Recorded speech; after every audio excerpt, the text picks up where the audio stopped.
बुधवार की प्रदोष कामना की पूर्ति करते हैं। श्री शिवाय नमस्तुभ्यं। बुधवार की प्रदोष पड़ती है तो शिव रजत भवन में निवास करते हैं। ओम शब्द लिखकर, अक्षर लिखकर उस पर एक बेलपत्र समर्पित कर कर शिव जी से अपनी कामना कर कर जो प्रदोष के दिन, प्रदोष काल के अंतर्गत बेलपत्री के वृक्ष की पूजन कर कर, ये नाद कर कर, ओम अक्षर का नाद कर कर स्मरण कर कर आता है। ज्यादा से ज्यादा कहेंगे तो 4 दिन, 5 दिन में या 6 दिन में मेरा देव अधिदेव महादेव जो समस्या और टेंशन जिंदगी में चल रहा होता है उससे थोड़ा बहुत तो निजात मेरा देव अधिदेव महादेव उसी समय करना प्रारंभ करते। लक्ष्मी के लिए कोई उपाय करें तो कौन सी प्रदोष पर करें? तो अच्छे से सुन लेना भाइयों। शुक्ल पक्ष में जो प्रदोष पड़ती है वो लक्ष्मी की वृद्धि के लिए होती है। कृष्ण पक्ष में जो प्रदोष पड़ती है वो रोग और बीमारी को मिटाने की होती है। तो जितने उपाय आपको प्रदोष के बताए जाते हैं उस हिसाब से आप करो कि शुक्ल पक्ष की प्रदोष है तो लक्ष्मी का कोई उपाय करना है तो हमें शुक्ल पक्ष की प्रदोष पे करना है। अगर हमें बीमारी से निपटने का कोई इलाज करना है या कोई उपाय करना है तो उसको कृष्ण पक्ष की प्रदोष पर। अब शुक्ल पक्ष की प्रदोष, उसकी प्रदोष का दिन था, बैठा हुआ था। मान लो अगर कहीं आप कोई नौकरी के लिए अप्लाई कर रहे हैं, अपने द्वार पर भी कितना सुंदर लिखा है भविष्य पुराण के अंतर्गत और विष्णु पुराण में, भृगु बाबा का चरण का चिन्ह भगवान विष्णु की छाती पर रहा। भगवान विष्णु की छाती पर भृगु बाबा के चरण का चिन्ह रहा, चरण का चिन्ह। भविष्य पुराण में लिखा है कि अगर हम मंदिर के द्वार पर घर के चौखट के एकदम सामने चप्पल उतार देते हैं 7 बार दिन भर में से, कितनी बार?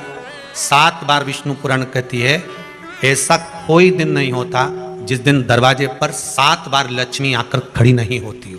पहले कथा कही थी आपको कि प्रत्येक मनुष्य के भाग्य में सुख लिखा है, केवल मंथन करना। भविष्य पुराण कहती है 7 बार लक्ष्मी प्रत्येक मनुष्य के दरवाजे पर जाकर खड़ी होती है और द्वार पर चप्पल पड़ी होने के कारणवश वो लौट कर चली जाती है। बहुत ध्यान दीजिएगा महाराज, थोड़ा सा आपको बुरा लगेगा, लग जाए, और शिव पुराण है, जीवन संवार देगी तो अच्छी बात है, जीवन संवार दे तो अच्छी बात है। मंदिर के द्वार पर हम जब चप्पल छोड़ते हैं, जिस मंदिर की चौखट पर चप्पल छोड़ी है, आप जितनी देर आराधना में लगे रहते हैं उतनी देर तक आपकी चप्पल पर जितने लोग लांग कर जाते हैं, जितने लोग लांग कर प्रवेश करते हैं, उसका भी दुख आपके भाग्य में आता चले जाता है। ध्यान दीजिएगा जरा। चप्पल का भविष्य पुराण में पढ़िएगा कभी कि पादुका का महत्व क्या है, पादुका किस ओर उतारना चाहिए, पादुका को कहाँ रखना चाहिए, किस जगह पर बुआरी झाड़ू को रखना चाहिए, किस जगह पर चलनी को रखना चाहिए। कंपनियां कई बंद भी हो गई, कई कंपनियों से निकाल भी दिया गया, कहीं पत्नी परेशान हो रही है, कहीं पति परेशान हो रहा है, आप कहीं अप्लाई कर रहे हो तो जैसा माता उमा ने प्रदोष काल में, प्रदोष के समय पर, प्रदोष काल के अंतर्गत बेलपत्री का स्मरण किया है, वो बेलपत्र का स्मरण अगर संसार का मनुष्य कर लेता है तो महाराज ब्रह्मवृत्ता पुराण कहती है कि उस जीव का ऐसा कोई कार्य नहीं जो सफल नहीं होता। महाराज मेरा निवेदन रहेगा, किसी एग्जाम में आप बैठ रहे हो, इंटरव्यू के लिए जा रहे हो, किसी कार्य के लिए जा रहे हो, नौकरी नहीं लग रही, सर्विस नहीं लग रही, तो महाराज तांबे के कलश में 11 बेलपत्र को रखा जाए और तांबे के कलश में 11 बेलपत्र रखकर उसमें 11 सफेद पुष्प, लाल चंदन घिसकर कटोरी में लेकर जाइए। प्रदोष के दिन, शुक्ल पक्ष का जो प्रदोष पड़ जाए उसके दिन शंकर के शिवलिंग पर लाल चंदन लपेटने से पहले शंकर की जो जलाधार, तो लाल चंदन का लेपन आपको इस पूरी जलाधारी पर करना है। लाल चंदन का लेपन पूरी जलाधारी पर करना। और महाराज जी जिस कलश में आपने घर से 11 बेलपत्र और 11 सफेद पुष्प जल के अंदर डालकर लाए हो, उसको आप चढ़ाएंगे तो इस तरह से चढ़ाएंगे कि उसका भाग हमें दिखे चढ़ते समय, ऐसे नहीं चढ़ाना, उसको चढ़ाते समय इस तरह से चढ़ाएं कि वो जल का भाग हमारी ओर गिरता हुआ। महाराज जब आप वो समर्पित कर दें, बेलपत्र पुष्प आदि सभी चीजें, उस चंदन का एक थोड़ा सा भाग पूरी जलाधारी पर हाथ फेर कर अपने दरवाजे पर आते आते उसका स्पर्श कर दें। जिस दरवाजे से आप एग्जाम देने के लिए जाओगे, जिस घर से आप जाओगे, अपने घर के किसी भी दरवाजे पर उसका हाथ लगा दें या कोई स्थान को छू लें। जिसको आप दरवाजे को खोलकर, दरवाजे को स्पर्श कर कर या दीवार को छूकर या अलमारी को छूकर, जिसको भी छूकर आप जाओगे उसका स्पर्श कर लेना। फिर आपको कुछ नहीं करना है, उमा और महेश ही सब कुछ करेंगे जो उनको करना है, सब साथ। शंकर भगवान ने कहा जब प्रदोष काल हो, शाम का समय हो, उस समय पर बेलपत्री, पीपल और आंवले के नीचे लक्ष्मी तो कुछ देर के लिए विराजमान हो जाना। जो तेरे इन वृक्षों के नीचे शाम को दीप लगाने आए उसके घर तो पीछे पीछे चली जाना, बस इतनी कृपा कर देना।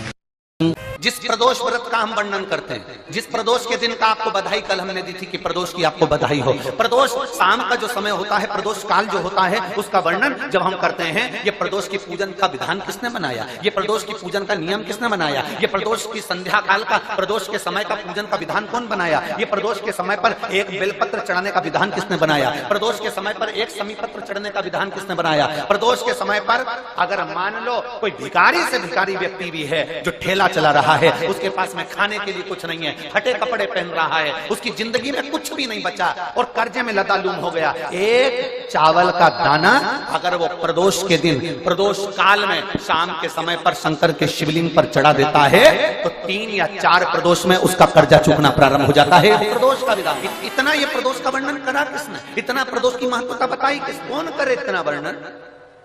अगर प्रदोष की महत्वता बताने वाला कोई है, इसीलिए मेरे शंकर भगवान माता सती को लेकर कुंभज ऋषि के यहाँ, अगस्त ऋषि के यहाँ कथा सुनने के लिए गए थे, क्योंकि उनके बराबर कोई शंकर के महत्व को बता नहीं सकता और प्रदोष के महत्व को नहीं बता सकता। सती मैया को प्रदोष का महत्व बताने के लिए शंकर सती जी को लेकर कुंभज बाबा के यहाँ गए थे, अगस्त ऋषि, कि प्रदोष के महत्व को तो जानो सती, तुम प्रदोष के महत्व को तो सती जानो, तुम प्रदोष के महत्व को तो सती पहचानो कि प्रदोष का महत्व क्या होता है, प्रदोष काल का महत्व क्या होता है, प्रदोष के समय का महत्व क्या होता है। जिस समय पर सूरज डूब रहा हो, चंद्र प्रकाशित हो रहा हो, दोनों का मेल हो रहा हो, ना तो पूरा सूरज डूबा है, ना पूरा चंद्र आया है, ना पूरा अंधेरा है, ना पूरा उजाला है, उस समय को प्रदोष काल कहा गया, उस समय को प्रदोष का समय कहा गया। प्रदोष का दिन, प्रदोष काल का समय, भगवान देव अधिदेव महादेव माँ जगतजननी पार्वती जी के साथ में, अगर प्रदोष का व्रत नहीं कर सकते, प्रदोष के दिन आप व्रत नहीं कर सकते, मान लो आपसे भूखा नहीं रहा जाए, प्रदोष का व्रत नहीं कर सकते, प्रदोष के दिन आप भूखे नहीं रह सकते, मंदिर भी नहीं जा सकते, दिया भी नहीं लगा सकते, तो शिव महापुराण की कथा कहती है कि प्रदोष के दिन, प्रदोष काल अपने ही दरवाजे के पास देवाधिदेव महादेव का स्मरण कर लक्ष्मी की वृद्धि के लिए, कार्य सिद्धि के लिए, संपदा को प्राप्त करने के लिए आप अपने ही दरवाजे के पास में एक दीप लगा सकते हो। कौन से दिन? प्रदोष। तो महाराज प्रदोष के दिन, प्रदोष काल में बेलपत्री के पेड़ के नीचे एक, जो पत्ता आपके पास में हो, पान का मिल जाए तो पान का, पीपल का मिल जाए तो पीपल का, बेलपत्र का मिल जाए तो बेलपत्र का, उस पत्ते पर मात्र थोड़ा सा शहद, 7 दाने चावल के रखकर घी का दिया लगा दो महाराज, और थोड़ा सा जल हाथ की अंजलि में लेकर भगवान देवाधिदेव महादेव का स्मरण कर कर कि इस बेलपत्री के वृक्ष के नीचे माता लक्ष्मी, पार्वती, सरस्वती विराजमान है। इसी बेलपत्री के पेड़ के नीचे मेरे देवाधिदेव महादेव का 12 ज्योतिर्लिंग का स्वरूप प्रकट है, उनका स्मरण कर कर जल चढ़ा दीजिए। और उसका स्मरण कर लो जो चिड़चिड़ प्रवृत्ति करता हो, क्रोध करता हो, जिसको बोलने का भान नहीं होता हो, सम्मान नहीं देता हो, अपशब्द कहते हो, उनका स्मरण कर कर आप छोड़ेंगे। एकदम एक प्रदोष करेंगे, दूसरे प्रदोष तक तो आपको कोई दिक्कत ही नहीं है। 2-3 प्रदोष कर कर देखिए, बाबा कृपा करें। बच्चों को पढ़ने का कह रहे हो, पढ़ने बैठो, पढ़ने बैठो, पढ़ने बैठो, पढ़ने बैठो, तो एक आध प्रयास बच्चों के लिए भी कर लिया करो कि भाई ठीक है, बच्चे लोग विद्या में प्रबल। शिव उपासना का जो फल है वह 1000 गुना।